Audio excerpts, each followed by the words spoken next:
So hello guys, welcome to our channel. आशा करता हूँ आप सभी अच्छे होंगे, अपना ख्याल रखना होंगे। तो दोस्तों, आज हम लोग इंग्लिश के कुछ इंपॉर्टेंट क्वेश्चन देखने वाले हैं जो आपके एग्जाम के लिए बहुत इंपॉर्टेंट होने वाले हैं। आई होप आप सभी का पेपर अच्छा जा रहा होगा, आपकी तैयारी बहुत ही अच्छी चल रही होगी। तो दोस्तों, चलिए बिना किसी देरी के स्टार्ट करते हैं। सबसे पहला हमारा क्वेश्चन है कि he is not dash A honourable man. वो कोई इज्जतदार, ऑनर माने किसी को इज्जत देना या कोई पर्सन ही इज्जतदार होना। तो he is not honourable man, तो यहाँ पे क्या होगा? ए होगा, एन होगा, द होगा या नन ऑफ द अबव। तो इसमें कौन सा आपको चूज करना है? कोई आर्टिकल होगा, कौन सा आर्टिकल होगा? तो आर्टिकल आपके सिलेबस में है, आपको पढ़ना भी जरूरी है। तो यहाँ पे एच है। अब आप कहेंगे ए आई ओ यू है तो एन लगा देंगे, और बाकी है एच है या कोई और है तो ए लगा देंगे। नहीं, यहाँ पे जब आप ऑनरेबल कहते हैं तो आपको पता होना चाहिए एच साइलेंट है। एच क्या है? साइलेंट है। तो जब आप बोलते हैं तो क्या निकल रहा है? जब आप ऑनरेबल कहते हैं ओ निकल रहा है। एच साइलेंट है, ओ निकल रहा है। तो इसका मतलब ये क्या हुआ? ओ, ए ई आई ओ यू में से एक है, तो यहाँ पे एन लगाएंगे, ना कि ए लगाएंगे। तो ये चीज आपको याद रखनी, जब आप क्वेश्चन करते हैं तो क्या निकल रहा है वो आपके लिए मैटर होना चाहिए। ठीक है, तो चलिए सेकंड नंबर क्वेश्चन देखते हैं हम लोग। क्वेश्चन दिया है कि he wrote dash one act play. उसने एक एक्ट प्ले लिखा है। He wrote one act play, तो यहाँ पे होगा क्या? द होगा, एन होगा, या फिर ए होगा, या नो आर्टिकल। कोई आर्टिकल नहीं लगेगा, बस इतना ही होगा। तो क्या होना चाहिए यहाँ पे? तो he wrote a one act play. यहाँ पे वन वन लिखा है। जब वन की कंडीशन आती है या कोई नंबर की कंडीशन आती है तो मोस्ट ऑफ द केसेस में आ लगता है, क्योंकि एक आर्टिकल की बात हो रही है, यहाँ पे आ लगेगा, ना कि एन लगेगा। और जब आप ऐसे देखेंगे, ऐसे कोई नंबर आता है वन एक्ट या ऐसा कुछ, तो वहाँ पे आ लगता है। आपको समझ में आ जाएगा जब आप राइट करेंगे कि क्या लगना चाहिए। ये प्रैक्टिस से आता है। आपको अच्छे से ग्रामर आनी चाहिए, सारे रूल आने चाहिए, और प्रैक्टिस आपको होगी तो बिना कोई टाइम गवाए आप बता देंगे क्या लगना है वहाँ पे। आगे देखते हैं, क्वेश्चन दिया है the boy is studying dash A university. तो बॉय जो लड़का है यूनिवर्सिटी में पढ़ता है। तो यहाँ पे क्या हो जाएगा? The boy is studying in the university, या अन यूनिवर्सिटी, एन यूनिवर्सिटी, और समथिंग एल्स, और जीरो आर्टिकल। तो यहाँ पे क्या होना चाहिए भाई? आपका थर्ड वाला क्वेश्चन है। तो the boy is studying in a university, तो यहाँ पे ए ई आई ओ यू में से एक आ रहा है। लेकिन जब कोई यूनिवर्सिटी की बात आती है या फिर कोई और चीज की बात होती है तो वहाँ पे हम लोग आ लगाते हैं, ए लगाते हैं।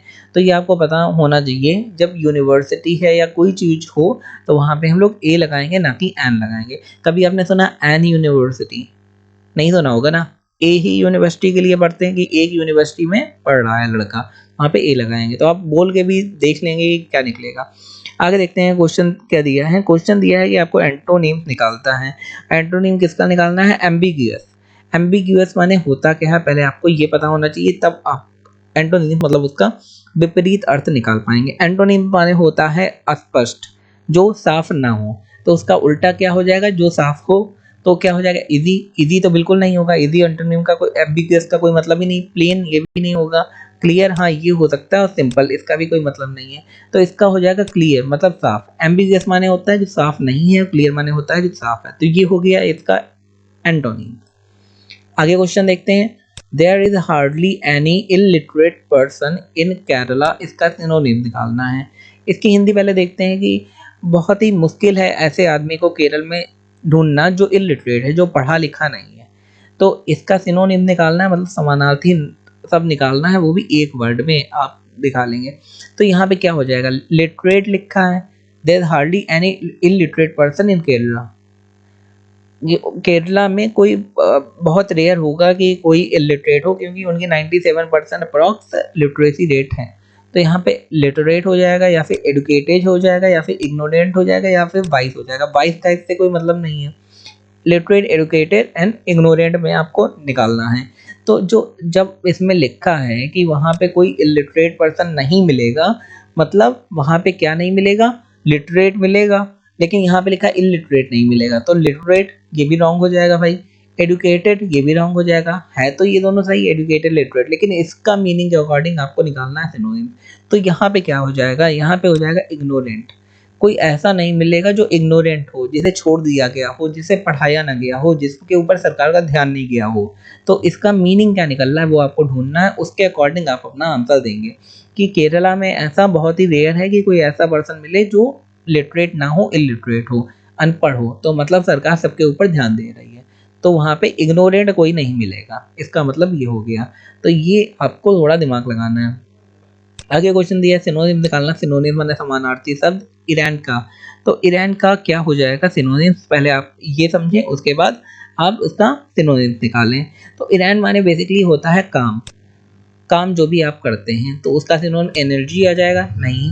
उसका सिनोनिम टास्क, टास्क माने भी काम होता है, ये हो सकता है। आगे मिस्टेक हो जाएगा, बिल्कुल नहीं।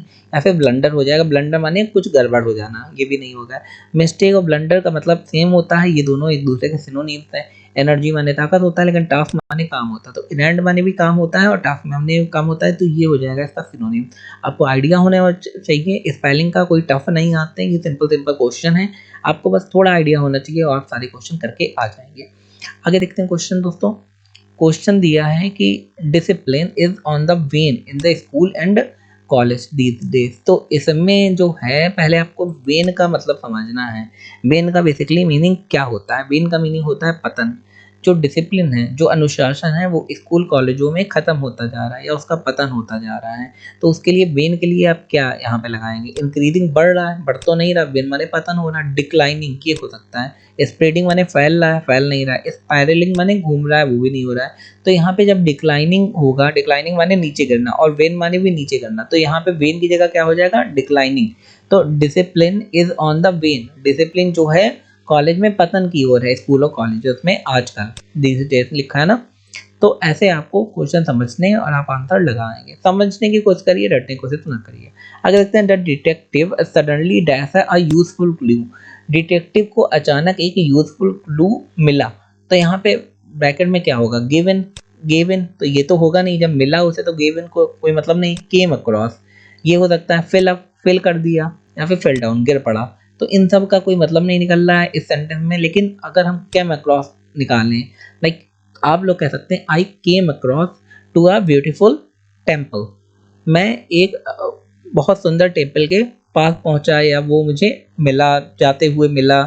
When I was passing near by, ऐसे भी कह सकते हैं। तो मुझे एक टेम्पल मिला, तो यहाँ पे वही हो जाएगा द डिटेक्टिव। जो डिटेक्टिव है उसे सडनली माने अचानक, he came across a useful clue, वो एक यूजफुल क्लू के पास आया, या फिर उसे एक यूजफुल क्लू मिला, तो उसके लिए केम अक्रॉस आप लगाते हैं। आगे देखते हैं क्वेश्चन।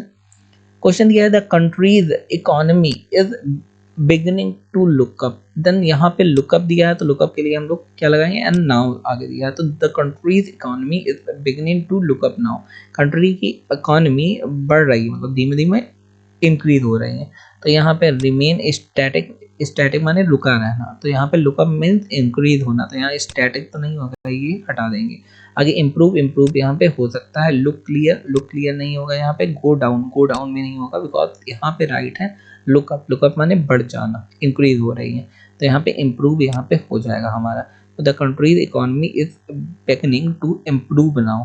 कंट्री की इकोनॉमी इम्प्रूव होना स्टार्ट हो चुकी है, तो यहाँ पे इम्प्रूव हो जाएगा। लुकअप की जगह इम्प्रूव आप कर देंगे। आगे देखते हैं क्वेश्चन। क्वेश्चन दिया है कि every word and every line. तो यहाँ पे पहला ए नंबर वाला है every word and every line. दूसरा है in the poem of Wordsworth. Wordsworth की पोएम में every word and every line sing the blessing of nature no error. तो इसमें एरर आपको फाइंड आउट करना है कि कौन से वर्ड में एरर है, ये आपको फाइंड आउट करना है। तो पहले मीनिंग समझते हैं। Every word and every line, her word और हर लाइन किसकी पोएम में? इन द पोएम ऑफ वुडवर्थ। तो वुडवर्थ की पोएम में हर वर्ड और हर लाइन सही है, ये दोनों तो सही है। Sing the blessings of nature, sings the blessing of nature, तो यहाँ पे ये गलत हो गया, ये वाला थर्ड वाला सेंटेंस गलत हो जाएगा, तो यहाँ पे सी नंबर हम लोग लगा देंगे कि ये वाला गलत है। तो यहाँ पे सिंग्स हो जाएगा, sings the blessing of nature. तो दोस्तों ये थे आज के हमारे इंग्लिश के इंपॉर्टेंट क्वेश्चन। आई होप आपको वीडियो बहुत ही अच्छा लगा होगा, इन्फॉर्मेटिव लगा होगा। अगर लगा तो हमारे चैनल को लाइक शेयर सब्सक्राइब जरूर कर दें, जिससे आगे आने वाले वीडियोस आपको मिल सकें। धन्यवाद।